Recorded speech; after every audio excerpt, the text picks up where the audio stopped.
नमस्कार मित्रांनो, सकाळीच निघालो आपण घराच्या बाहेर. तर दुकानाच्या बाहेरच आपण लावली शेकोटी. तर आज खूप थंडी पडली होती भरपूरच. नंतर निघालो कुडूकच्या रस्त्याला. कुडूकमध्ये जायचं होतं, थोडंसं काम होतं आणि लगेच आत्याकडे पण जायचं होतं. पोचलो आत्याकडे आणि तसंच नाश्ता वगैरे आत्याकडेच केला आणि चाय वगैरे पिली. तसंच निघालो देवाराच्या रस्त्याला. देवारात पण पोचलो तर बघतो तर सौदभाई नव्हते, रईशेठ आले होते. त्याच्यानंतर आपल्या शरदभाईकडे गेलो तर त्यांना आलेली झोप, मग काय ऐकत नाही, विषय नाही.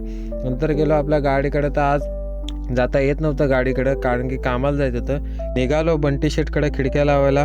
खिडक्या वगैरे कशा लावल्यात ते कमेंट करून नक्की सांगा. ऑर्डर असतील तर त्या पण द्या.